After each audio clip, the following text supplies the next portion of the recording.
Dangerous Dan. William Shatner is an alcoholic radio DJ stuck pulling a long shift at the small-town Bailey Downs radio station during Christmas Eve.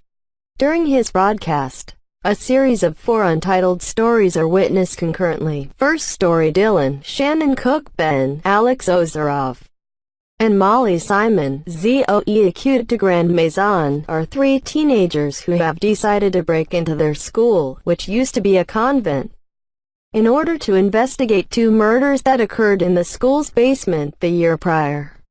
Their friend, Caprice Amy Forsyth, was supposed to go, but she instead has to go with her parents out of town. The 3 of them end up getting locked in the basement. Molly becomes possessed after witnessing a bloody ghost and tries to seduce the others. When Dylan refuses her, Molly kills him. Ben agrees to have sex, and after the act is finished, the ghost leaves Molly's body. Upon waking, Molly reveals that the ghost is actually a pregnant teenager who died many years ago when the school was a convent after the convent's nuns gave her a gruesome surgery to remove the baby. The ghost is only interested in having someone give birth to her child, and if someone refuses, they're murdered, explaining last year's deaths. Despite impregnating Molly, the ghost sees Ben holding a weapon which the ghost views a threat, and the ghost kills him. The ghost then unlocks the door and allows Molly to leave.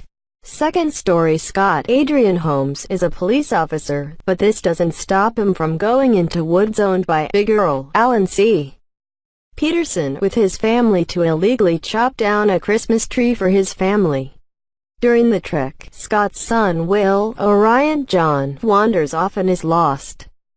He and his wife Kim Olunike Adelaide manage to find Will inside of a tree and are overjoyed to find him.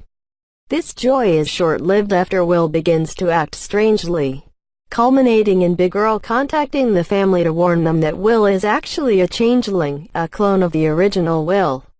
After the changeling kills Scott, Kim brings the changeling to Big Earl, who states that he's unable to help her find her son because it is up to the changelings. This ultimately ends with Kim shooting Big Earl, who is actually the changeling's abusive master.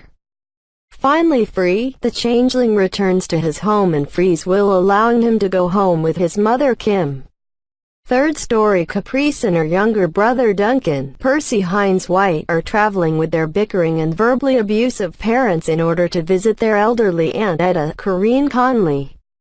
During their visit, Etta tells them about the mythological creature Krampus, Rob Archer, which frightens Caprice, especially after Duncan purposely misbehaves in an attempt to irritate Etta's caretaker, Gerhardt Julian Richings.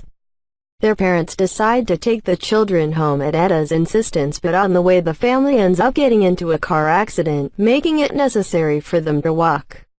Aware that they were being hunted by Krampus because they acted badly, the family members take refuge in a church where they confess their sins in belief that Krampus will leave them if they do so.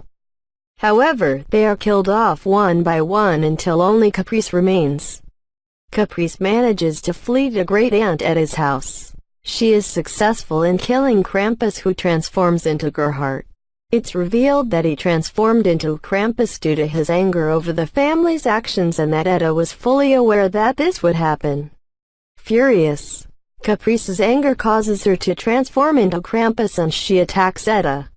Fourth story: while preparing for a busy Christmas at his North Pole castle, Santa Claus, George Buza, discovers that all of his elves and his wife Martha have turned into zombies after one of the infected elves dies following a fit of rage. He manages to kill them all, but is then forced to fight against Krampus in the stables.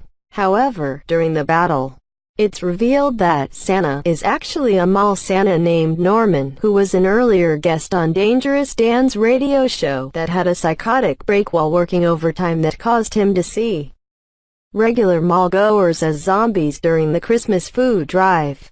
This whole Santa segment is actually taking place in Norman's mind. The police arrive and manage to gun him down just as he's about to kill Krampus, revealed to be the mall's manager, Mr. Taylor. This is the disturbance at the mall that Dangerous Dan has been mentioning throughout his broadcast.